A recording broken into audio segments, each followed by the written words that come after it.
She just got up to close the door when a drunk man happened to walk in. The girl, dressed in revealing clothes, had no idea how terrifying things were about to get. After putting on her coat, the girl rushed back to her boyfriend's side. But the next second, the drunk man pulled back the curtain, and behind him stood a group of men. They were security guards for a drilling company, living long time in a remote mountainous area where no one lived. Under the influence of alcohol, the drunk man sat right on the edge of the bed and began to harass the girl without restraint. His co-workers did nothing to stop him. Instead, they stood by, watching with interest. Seeing this, the boyfriend couldn't hold back and kicked the drunk man off the bed. He thought that would put an end to things, but the drunk man became even more aggressive. Since they were co-workers, the boyfriend didn't want to escalate the situation. He shoved the drunk man away and shut the door again. But before he could get fully dressed, chaos erupted. The co-workers behind the drunk man revealed their true nature. Because the girl was a Native American, they felt it didn't matter. Watching his girlfriend being humiliated, the boyfriend lost all sense of reason and began to fight back with everything he had. Just as he was about to beat the man to death, the other co-workers rushed over to break it up. They quickly overpowered the boyfriend. Seeing her boyfriend restrained, the girl fearlessly rushed forward. In the scuffle, everyone lost control. The scene turned into an all-out brawl.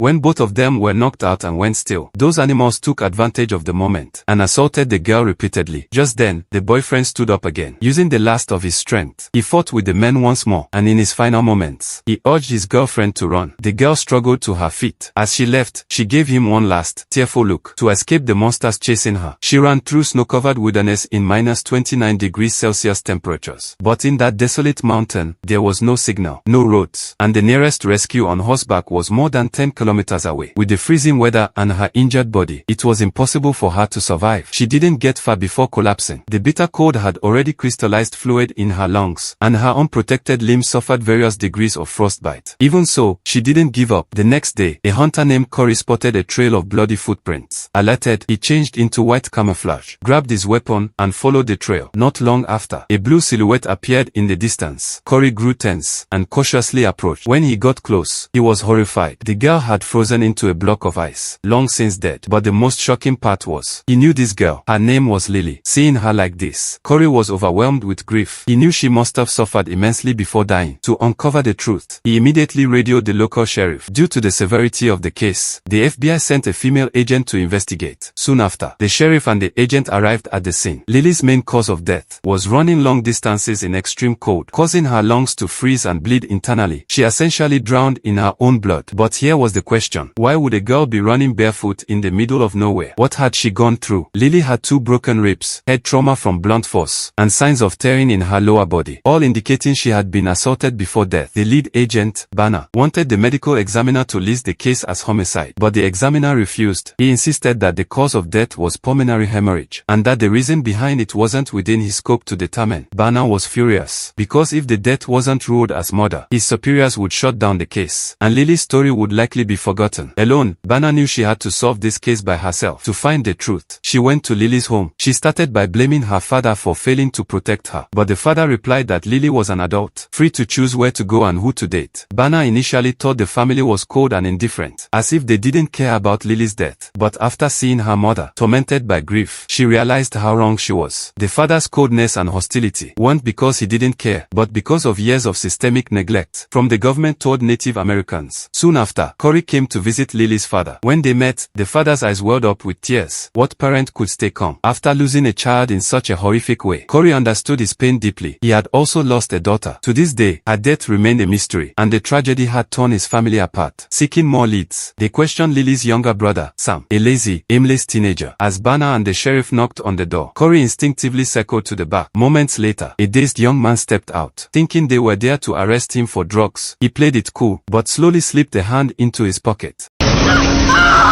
The sudden attack caught them off guard, and both men clawed at their eyes in pain. Luckily, they managed to signal Corey in time. Meanwhile, Corey crept around the back of the house. He grabbed the shovel and calmly waited by the back door.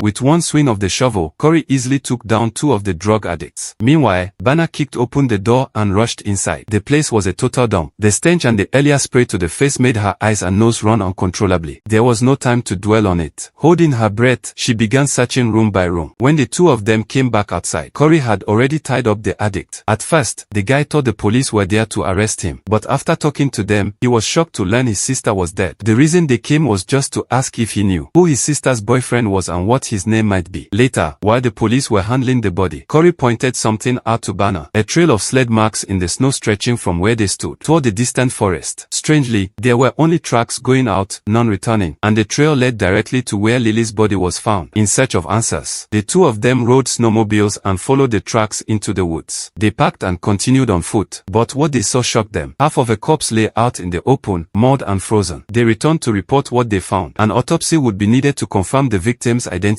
Whether the 2 deaths were connected remained unclear. That evening, Banner returned with the report. He told White that the body they found was a man named Matt, a contracted security guard for a nearby drilling station. For safety, Banner and the sheriff went to a police station several kilometers away in Wyoming and brought a few officers with them to check the station. At the same time, Corey split off from them. He rode a snowmobile alone back to the place where Matt's body was found. The sheriff's group approached the drilling station from below the mountain. Corey soon arrived at the top of the mountain and followed the snowmobile tracks downward, which, to his surprise, led straight to Matt's former workplace, the drilling site. Back down the slope, Banner and the others were slowly approaching the station. A bad feeling suddenly crept over Corey. The next morning, the sheriff gathered all the local officers and headed to the site. As a hunter, Corey instinctively scouted the surrounding area. A security guard noticed and came forward to talk. The sheriff asked about Matt, and the guard said that 3 days earlier, Matt had argued with his girlfriend and the 2 left together, never returning. They were waiting for the company to decide whether to report it. As they spoke, more security guards came over, but Banner noticed something off. Many of the guards had bruised faces. When questioned, the guards made up a casual excuse, but it didn't hold up for long. As they chatted, Banner brought up Lily, and just a few words made one guard slip up. The atmosphere grew tense. Clearly, something was wrong with these guards, but they weren't afraid of Native Americans. They all pulled out their guns. The officers did the same. It was a dangerous standoff. One wrong move and it would become a bloodbath. Trying to defuse the situation, Banner quickly announced he was with the FBI and was the first to lower his weapon. At such close range, a firefight would have been deadly for everyone. Inexperienced, Banner thought he had just prevented disaster, but in truth, things were only just beginning. At his request, the group headed toward Matt's cabin. Watching from above, Corey sensed danger. When his radio calls went unanswered, he grabbed his weapon and sprinted downhill, but it was already too late. FBI, apra la porta! A gunfight broke out. Everyone reacted on instinct, pulling their triggers. Banner survived thanks to his bulletproof vest, but the guards' firepower was overwhelming. The sheriff and several officers were gunned down one by one. One officer kept guiding the others, but he too was eventually hit. The guards wore body armor, and the police were outgunned. In the end, all the officers except Banner died at the scene. Just as Banner thought he was about to die too, a loud gunshot rang out. A guard was blasted several meters away. From a distance in the snow, Corey, dressed in a white ghillie suit, had arrived. The guards couldn't even see him. Like lambs to the slaughter, they were picked off one by one. Once he cleared out the ones outside, the 2 remaining guards inside panicked and tried to locate Corey. But in the next second,